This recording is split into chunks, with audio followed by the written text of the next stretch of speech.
Yo, what's up mga men? Magandang gabi sa inyong lahat, no? Eto, may lakad kaming pamilya. Si Papa, saka si Kuya kasama ko. Kakain kami ng buto bongbong sa bibingka. Napakadaing tao, no? Tuntua yung mga tao, basta mga ganyan. Tuwing Papasko, mahilig natin eh. Pipili muna kami dito kung saan masarap. Saan ba masarap? Resty daw, Resty. Hanapin natin. Rosana, ayoko niyan. Gusto ko Resty. Walang malay yung dalawa na yun. Vlogger na pala yung nakasalamuha nila eh. Hindi nila alam yun. Ayun Resty. Nakita na namin. Tara. Punta na natin yan. Hanap tayo pwesto, mesa. Sana konti lang pila. Maraming kumakain dito eh.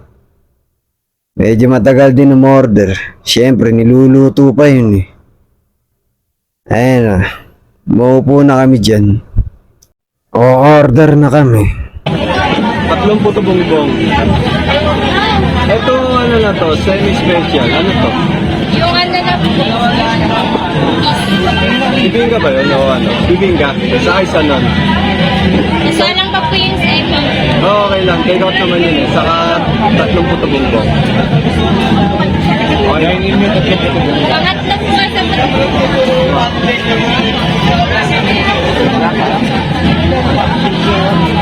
Ayun, iinom muna kami nung tradisyonal na salabat.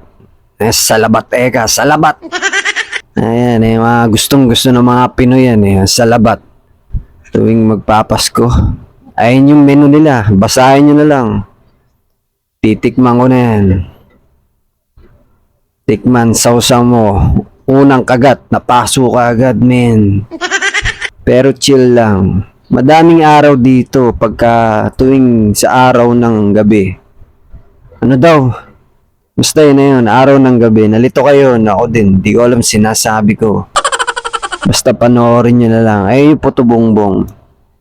Puto bongbong nga lang pala yung order namin. Kasi ayaw namin ng bibingkaw eh. Medyo mabigat sa tiyan. Gusto namin yung chill lang. Chill kami. Ayaw namin yung medyo heavy. Kakain pa kami ng hapunan yan pagkatapos. Ayan si Papa kumakain, no. Sarap na sarap si Papa. Yung si Kuya. Sarap na sarap. Parang malungkot si Kuya. Mamaya sasaya din yan. Masarap talaga minsan pag may banding kayo magpapamilya. Di ba? Mapag-uusapan yung mga problema sa mga ganitong pagkakataon.